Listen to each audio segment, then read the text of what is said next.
Buonasera e ben ritrovati con l'appuntamento MSP il Sud è ancora vivo. Passo la parola al direttore Massimo Sparnelli. Buonasera Rosa, buonasera a te, sempre più bella e brava. E allora, MSP il Sud è ancora vivo, ci sono tantissimi argomenti, perché la Venera degli Stracci, la lingua napoletana, perché la lingua napoletana è importante. Abbiamo un cantante che è conosciuto un po' in tutto il mondo, possiamo dire Giolier, giovane, e lui parla solo in napoletano. Pure lui ha dovuto fare qualche correzione, come del resto anche un po' la società sportiva Calcio Napoli ha corretto subito qualche piccolo errore in lingua napoletana, ma di questo e altro parleremo con i nostri ospiti, che sono sempre illustri e sono tutti amanti del nostro amato Sud. Rosa, presentiamo io. Vado a presentare subito i nostri ospiti. Diamo il benvenuto alla mia destra al presidente del MESPI, l'ingegnere poeta Francesco Terrone. Proseguiamo con il giornalista e responsabile giovanile del movimento neoborbonico Emilio Caserta. Salve a tutti. E ancora l'opinionista imprenditore Ciro Lotti. Buonasera. E allora, naturalmente abbiamo visto l'identitario, poi parleremo di questa iniziativa, che è questo tuo compleanno, di questo giornale che comunque difende il Sud, quindi ti dirai un po' alcune indicazioni. Però, allora, parliamo di lingua napoletana. Noi abbiamo a Napoli, Emilio lo sa, perché Francesco, uno degli esperti che poi sono grandi di lingua napoletana, quindi noi adesso lui purtroppo deve essere presente, ma a questo punto ci ha mandato un videomessaggio e vediamo cosa ci dice della lingua napoletana, che è una cosa molto interessante. Un saluto a tutti gli amici lì in studio e prometto che prima o poi sarò anch'io presente lì e potremo parlare di tante belle cose con voi. Invece stasera vi parlo con questo messaggio, con questo videomessaggio di lingua napoletana dell'associazione I Lazzari, attraverso anche il marchio, la scuola di lingua napoletana. Parliamo di lingua napoletana che ormai è dichiarata vulnerabile anche dall'UNESCO. L'UNESCO ha dichiarato vulnerabile la lingua perché non è tutelata, o meglio non è tramandata ortograficamente, soprattutto in modo corretto, ed è per questo che noi interveniamo con degli specifici corsi di lingua napoletana che tendono soprattutto a dare un minimo di conoscenza per quanto riguarda l'ortografia, perché è evidente, giriamo per la città e troviamo scritte insomma fatte in modo veramente incorretto. Quindi è un peccato perderlo, anche perché poi andiamo oltre quella che è l'evoluzione della lingua napoletana, che ci sta, è ovvio, ci deve stare, così come evolve l'italiano e così come evolvono tutte le lingue vive. Però una cosa è l'evoluzione, un'altra cosa invece è la rivoluzione, lo stravolgimento. Lì allora bisogna un attimo chiarire delle cose. A tal proposito ricordo che da settembre comincerà un'intensa attività di salvaguardia da parte nostra della lingua napoletana, perché cominceremo con i soliti corsi online di napoletano dal livello A1, A2, B1, B2, quindi divisi per i livelli. Ricordiamo che sono corsi praticamente quasi gratuiti, insomma non c'è scopo di lucro, si chiede giusto un minimo contributo per la copertura della spesa, per l'attestato ed altre cose. Poi a Palazzo Venezia invece il giorno 26 settembre, il 26 settembre ricordiamo è la giornata europea delle lingue, cioè l'Europa, il Consiglio d'Europa di Strasburgo ha indetto questa giornata dove in pratica vuole far conoscere un po' tutte le lingue d'Europa, soprattutto chiaramente sono incentrate più che altro sulle lingue principali, quindi si fanno attività legate all'inglese, al francese, al tedesco, all'italiano, eccetera, eccetera. Noi siamo riusciti a far entrare invece la lingua napoletana tra queste iniziative ed è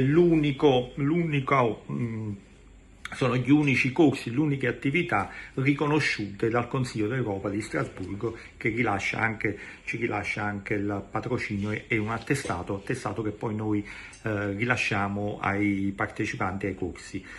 Quindi Palazzo Venezia il 26 settembre e poi comincerà il corso, quello che ormai teniamo da tanti anni a Palazzo Venezia, lì il corso di lingua napoletana. Ma soprattutto un'altra iniziativa molto importante, siamo riusciti con il comune ad ottenere il maschio angioino per 4 giornate che abbiamo voluto intitolare così, proprio visto che si tratta di resistenza, visto che si tratta di tutelare la nostra lingua vulnerabile, l'abbiamo voluto chiamare le 4 giornate della lingua napoletana, proprio richiamando le 4 giornate di resistenza, no? Quindi resistenza culturale, e quindi al maschio angioino si terranno queste 4 lezioni, conferenze di napoletano in cui si parlerà un po' in genere di tutto quello che c'è intorno alla lingua napoletana, delle varie problematiche, del perché siamo messi male, di cosa fare, le proposte, e parleremo anche insomma, andremo a focalizzare, ad evidenziare quelli che sono gli errori più comuni di ortografia che vediamo in giro. Un po', diciamo così, c'è anche una cronologia storica del discorso di questa lingua napoletana, cioè come diceva il presidente Terrone che... Sì, Massimo, vabbè, prima di tutto, come al solito, le rivoluzioni partono sempre dal basso, quindi noi abbiamo le istituzioni che non rispondono in questo caso, però c'è il popolo con le associazioni che tendono a divulgare e a difendere quello che è la nostra cultura, la nostra lingua napoletana, e che piano piano al sud stanno cercando, anche in Sicilia per esempio, di divulgare quella che è la lingua siciliana. Ora, quello che dico io, a prescindere dalla diatriba, definire la lingua o dialetto, c'è poco da fare, è la nostra cultura, è un po' come quando si definisce uno Stato o una nazione. È chiaro che la nazione tende a definire l'identità di un popolo, lo Stato è un qualcosa di organizzazione politica, governativa, per cui in questo momento storico quello che a noi interessa è cercare, come giustamente in questo caso ha detto il presidente Terrone, di difendere la nostra cultura e soprattutto anche di portarla nelle scuole, perché il fatto che noi siamo cresciuti con la percezione del parla in italiano, parla bene, non parlare in napoletano, questa è un'educazione alla minorità, e questa educazione alla minorità c'è stata dopo l'unità d'Italia, come lo abbiamo sempre detto, soprattutto poi nel Novecento, quando l'italiano comunque veniva insegnato. Quindi tu dici che è sbagliato quando una mamma dice al figlio parla in italiano? Assolutamente sì, è chiaro che poi c'è un discorso di napoletano sguaiato, napoletano, sai come diciamo noi. La volgarità è sempre volgarità, esatto, in italiano anche, e in esatto, anche in italiano, che poi con i propri accenti, le proprie quindi è così, anche, sempre volgarità. Esattamente. Però io mi domando per quale motivo poi se vado a Milano, vado a Firenze e parlano con le loro cadenze, i loro dialetti, nessuno dice niente, mentre se noi parliamo in napoletano, successo appunto con Geolier, in televisione, ma spesso è capitato con tanti altri nostri artisti, a Sanremo Nino D'Angelo, Gigi D'Alessio che aveva raccontato il fatto che non doveva cantare addirittura una frase in napoletano, e comunque per questo motivo noi dobbiamo riappropriarci di quello che è la nostra identità storica e presente.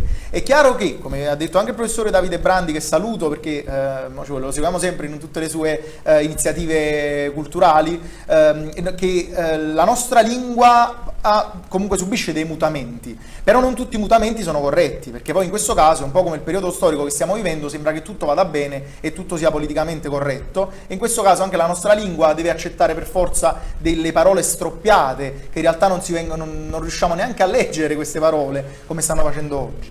Il caso di Geolier fu un esempio che, devo dire, noi soprattutto come neoborbonici, ma lo stesso Davide Brandi non fu attaccato dalle persone, perché noi fummo corretti nel ringraziare Geolier a portare la lingua napoletana a Sanremo, ma soprattutto semplicemente esatto. Si è messo un professore di napoletano. Si è messo un professore di napoletano, ma so che il Napoli più o meno subito ha cambiato, è stato corretto. In tempi passati gli M&M's, Coca-Cola, non facciamo pubblicità, tanto sono aziende famosissime. La Mondadori di recente, che ha aperto una bellissima libreria comunque alla Galleria Umberto, ma aveva ovviamente sbagliato prima di totalmente la lingua sentirci napoletana. il presidente, dove, ma non solo, vivi la vita, diciamo, anche di strada con la tua attività principale, quindi che pensi tu? Io faccio una premessa, sono un meridionalista convinto, però non sono assolutamente d'accordo con tutta questa enfatizzazione della lingua napoletana. Oramai il mondo è globale, cioè viviamo in un'epoca, in un'era globalizzata, che tra poco anche per prenotare Guarda che il biglietto... no, vabbè, ma mica dobbiamo essere d'accordo per assolutamente. forza. Io dico che viviamo in un'era dove anche per comprare il biglietto del treno tra poco si deve parlare inglese, altrimenti non riusciamo a comunicare. Noi siamo ancora ancorati al discorso della lingua napoletana. La vedi una cosa un po', diciamo... No, la vedo un attimino, è come se volessimo fare un passo indietro. Certamente le origini, cioè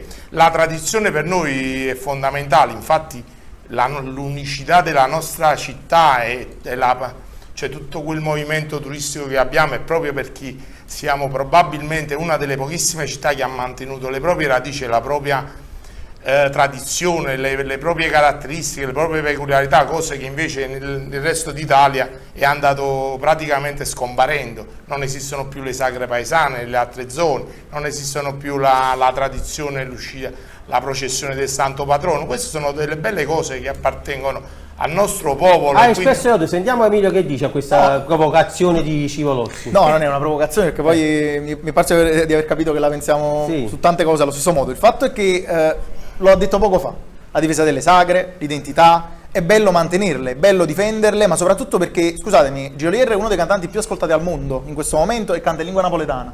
Quindi non mi sembra una cosa tanto passata. Sentiamo anche Tevone, tu che dici? Ha ragione Lotti, dice, ormai pensiamo alle cose più, si parla in inglese, ora parliamo in napoletano. Purtroppo quando parliamo di Occidente, parliamo di America e del mondo anglosassone ormai ci hanno conquistato. Che sta per Quindi crollare. Io parlerei Però in faccio una latino. domanda al poliziotto Civolotti.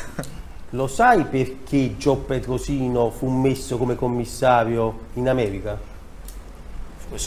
Perché aveva l'acume investigativo tipico No, ma anche perché parlava il dialetto napoletano ed c'era una forte comunità di italiani meridionali che erano andati, erano emigrati. Sono preparato? Conosco anche la storia della polizia di Gio Petrosino. Ci sono migliaia di casi, le nostre eccellenze che si parlano fuori, però andare semplicemente a globalizzare. Io sono una persona che ho la fortuna di viaggiare tantissimo, fortunatamente, e mi rendo conto della ricchezza mondiale. Adesso vado in Brasile, quindi vabbè, non lo diciamo in giro, sennò... Io che sono stato, però vado a trovare anche persone, il Brasile, San Paolo Brasile è la prima città dove ci sono più napoletani al mondo, quindi purtroppo noi lo sappiamo, le nostre culture si sono mantenute anche fortunatamente fuori. La Little Italy, no? Adesso si festeggia la festa di San Gennaro, la faranno un altro qui a Little Italy, che anche a Londra hanno fatto una riproduzione della statua di San Gennaro, esatto. e adesso viene portata quindi la nostra cultura non è tanto retrograda, perché si mantiene oggi ancora più forte di prima. Sentiamo anche Rosa, sì. Ho detto Brasile, ho vissuto in Brasile perché c'era una bella ragazza brasiliana e quindi andavo spesso in Brasile. Bene, questo lo dico se lo ammetto davanti agli uomini e a Dio. Io allora, penso che dici, invece era ora che si cominciasse, la trovo un'iniziativa molto bella e simpatica, perché è un modo anche per dare dignità, ecco, al nostro modo di parlare, associandolo comunque al nostro patrimonio culturale che abbiamo, letterario che abbiamo. Quindi è una cosa ben bellissima. venga questa iniziativa. E allora noi siamo primis napoletani, poi come seconda lingua l'italiano, perché viene utilizzata comunque nella scrittura a livello giuridico, quindi in ambito legale, eccetera, eccetera, quindi noi comunque siamo bilingue, però la lingua napoletana è la nostra storia, è una lingua più antica dell'italiano, più complessa dell'italiano, con altre radici storiche. La parola Italia in realtà è calabrese, è calabrese. I veri italiani, se vogliamo proprio, siamo noi, perché Italia voleva dire praticamente paesaggio con molti boschi. Quindi gli italiani erano gli abitanti di paesaggi con molti boschi. Quindi sentiamo al commercio estero. Però tra l'altro quando io mi accorgo, per esempio, a volte quando spieghiamo qualcosa in ambito anche giornalistico alle persone e parliamo in italiano, adesso stiamo parlando per farci capire a quante più persone possibile, in realtà poi mi rendo conto che le persone, cioè quando dobbiamo essere più incisivi e parliamo in lingua napoletana, il nostro messaggio anche inconscio arriva più velocemente, arriva diretto e ti rimane di più. Quindi questa cosa anche è una cosa su cui riflettere. No, ma la lingua napoletana è accompagnata anche dalla mimica. Questo Mannaggiuriavala. Invece non c'era Mila diceva perché è fatta così. Marcello Mastroianni dobbiamo ancora avere che ci sottolineano quanto siamo grandi, e il problema è che siamo stesso noi a volte a dire no vabbè, ma la lingua napoletana non è importante, la nostra identità non è importante, sono ormai comunque stiamo andando avanti e quindi ci dobbiamo globalizzare, dobbiamo sradicarci, cioè oggi veramente ci sono tante persone adesso con milioni di turisti, ancora di più, che ci stanno venendo quotidianamente a dire siete grandi, e siete stati nascosti perché vi hanno ovviamente offeso per tanti anni e sminuito per tanti anni. Questa è Napoli, questa è Napoli capitale, con la sua lingua, la sua storia e la sua identità. Stanno della Venere degli Stracci, che qualcuno poi una volta l'ha proprio incendiata, che era un ragazzo che aveva problemi psichici, mi sembra che adesso è anche uscito, è un centro di recupero, però è stata rimessa. Ma sentiamo Emilio, questa Venere degli Stracci adesso dov'è? E perché c'è questa grossa polemica? Se ce la racconti tu e poi dove io penso che polemica in realtà, io ho sentito pochi napoletani che hanno difeso la Venere degli Stracci, quindi la polemica in realtà è proprio, sono le istituzioni che ascoltano poco come al solito i cittadini. Allora, la Venere degli Stracci al momento sta transitando alla chiesa di San Severo al Pendino, almeno abbiamo avuto questa notizia, perché poi Ercolano pure avevano chiesto portatela qui per la questione di resina, quindi è tutto caotico. Però la mia domanda, a prescindere dalle, da quello che nelle ultime ore si sta svolgendo, ne parlerò subito dopo, è quanto ci sta costando tutto questo, quanto Napoli debba per forza chinare il capo a quella che si chiama arte moderna, anzi è contemporanea, perché hanno voluto chiamarla così dalle istituzioni locali, e dobbiamo pagare centinaia di migliaia di euro, stiamo parlando di circa 500.000 euro per le ultime opere dell'ultimo anno. La Venere degli Stracci ci è venuta a costare 250.000 euro circa, 180.000 sicuro, più i costi della guardiania. Avevano detto che l'avevano donata, in realtà non era vero, perché noi semplicemente ne stavamo godendo la permanenza ed è stata incendiata e quindi l'hanno dovuta rifare, e abbiamo pagato altri soldi per la guardiania e per l'illuminazione.